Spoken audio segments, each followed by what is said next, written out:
Imagine waking up in the heart of the most powerful civilization the ancient world had ever known. The sun rises gently above the tiled rooftops of Rome, casting golden light on marble temples, bustling markets and grand avenues paved in stone. You are not an emperor, not a senator, not even a wealthy merchant. You are a Roman citizen, an ordinary participant in a world of order, class, duty, and civic pride.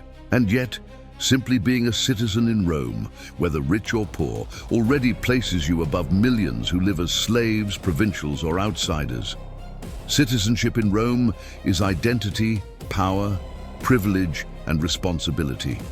Your daily life is shaped by customs, law, religion, education, and community. So let us step into your sandals and see the world as you would have lived it. You awaken at dawn.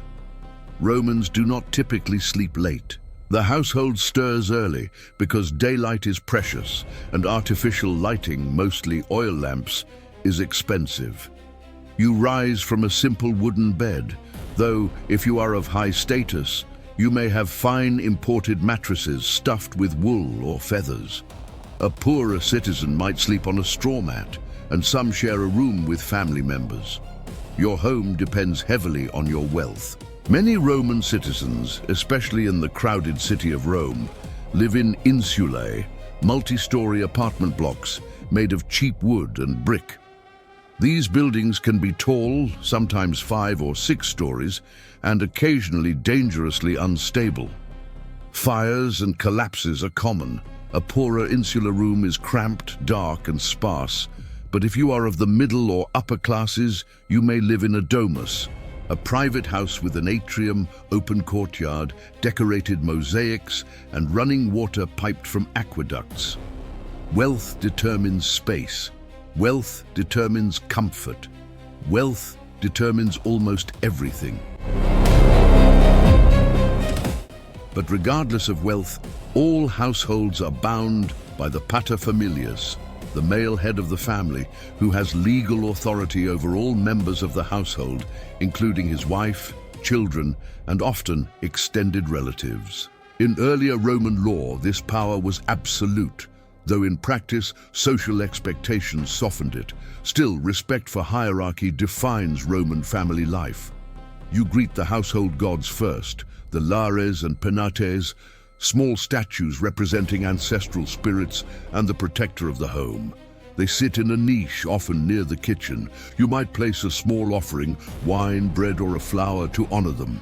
Romans believe the family is not just a social unit, but a spiritual one, connected to generations past.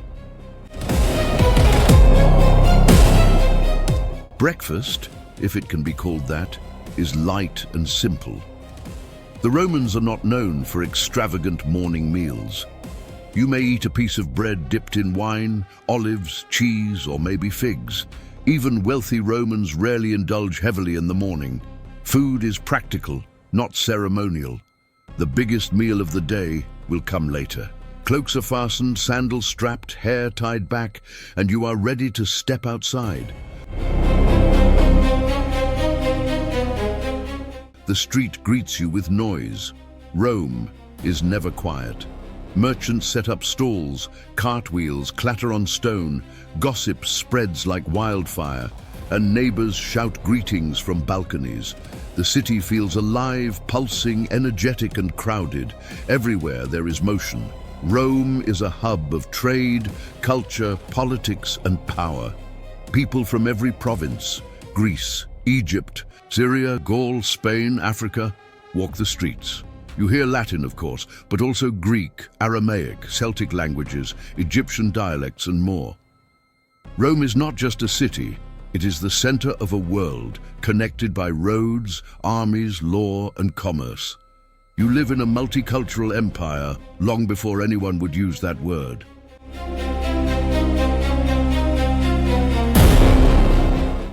If you are a man, your day revolves around work and public life.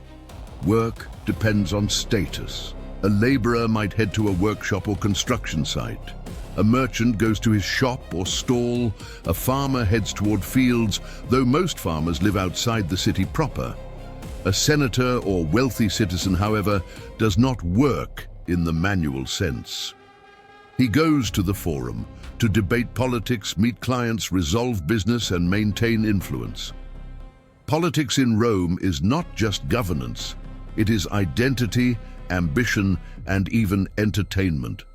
The forum is alive with legal arguments, public speeches, and announcements from magistrates. Men debate everything from military campaigns to tax policy to local gossip. Reputation is everything. Honor is currency. If you are a woman, your daily life is centered on the household. Women manage domestic affairs, organizing servants or slaves if wealthy, or doing the labor themselves if not. Tasks include spinning wool, preparing food, overseeing children, and managing finances of the home. Roman women cannot vote or hold political office, yet they influence society profoundly. A skilled Roman woman manages property, negotiates social alliances, and ensures the stability of the household. Some women, especially of the upper class, are educated in literature, philosophy, and music, and some even wield quiet political power behind the scenes through marriages and family networks. Womanhood in Rome is both respected and restricted, a balance shaped by tradition, law, and culture.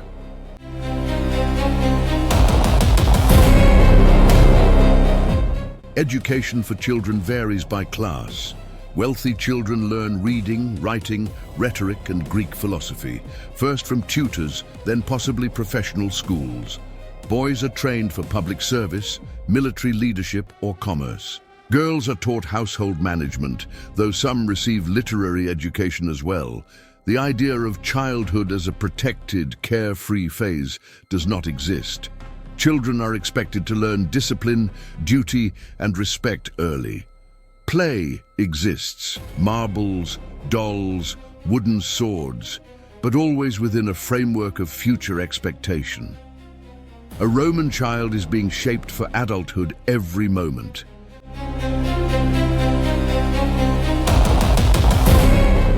By midday, the city is at full momentum. Shops overflow. Blacksmiths hammer metal into tools and weapons. Bakers sell bread made from imported grain, the lifeblood of Rome's food supply. Markets buzz with conversation as traders sell olive oil, cheese, vegetables, fruit, fish, meat, and spices. The smell of grilled meat mixes with incense from temples and smoke from cooking fires. Public fountains supply water, sourced from aqueducts that stretch for miles across the landscape. A marvel of engineering unmatched for centuries. Aqueducts are Rome's arteries, supplying life to millions. Religion is everywhere. Rome is deeply religious, not in the emotional sense, but in the ritualistic sense. Romans perform rites to ensure favor, not salvation. There is no single holy scripture. Instead, religion is woven into public life. Every event, birth, death, marriage, political office, military campaign, requires divine permission. Temples to Jupiter, Juno, Minerva, Venus, Mars, and countless others line the city. Priests oversee ceremonies, augurs interpret omens, and sacrifices are offered to maintain balance with the divine. Religion is practical, it is civic, it is duty. As afternoon arrives, many Romans visit the public baths, one of the most important social spaces in Roman life. The baths are more than hygiene. They are cultural centers, meeting places, relaxation zones, and spaces of discussion. Even the poorest citizens, with a small fee, can access magnificent complexes featuring hot baths, cold baths, warm baths, exercise yards, massage rooms, and gardens. You might discuss politics, listen to philosophers, watch athletes train, or enjoy music. The baths reflect a central Roman value. Public life matters. Isolation is rare. Romans live among people, loudly, proudly, constantly. Evening approaches, and now comes the main meal, cena.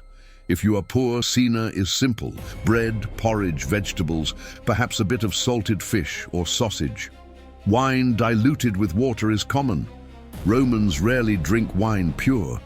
Doing so is seen as barbaric. If you are wealthy, cena becomes a luxurious banquet: multiple courses, exotic ingredients, elaborate flavors, music and entertainment. Reclining on couches, guests dine while slaves serve roasted boar, honey-glazed fruit, shellfish, inland delicacies, imported spices, and wine of many varieties. Conversation might be philosophical, political, humorous, or theatrical. The wealthy do not simply eat, they perform wealth through dining. After dinner, Rome shifts mood. Torches and lamps glow in narrow streets. Storytellers, musicians, tavern-goers, lovers, gamblers and thieves fill the night. Rome is beautiful and dangerous after dark. Without organized police forces, crime is real, though crowded streets provide some protection. The city breathes, restless and alive. At last, the day ends. You return home. Whether to your domus or your cramped insular room, you extinguish lamps carefully, for fire is always a threat. And as you lay down to sleep, you do so not as a subject, nor a servant, nor a foreigner, but as a Roman citizen, woven into a civilization that prides itself on order, law, unity, and destiny. But daily life in Rome is not static. It evolves as the Republic gives way to the Empire. The emperors reshape society, culture, and identity. Citizenship expands across provinces. The military becomes professionalized. Luxury increases. Values shift. Yet the foundations of Roman identity, family, duty, public life, religion, community, remain enduring.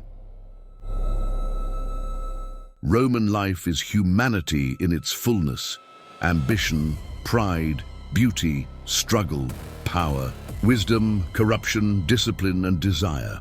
To live as a Roman is to live in the center of history itself, and that is the daily life of a Roman citizen.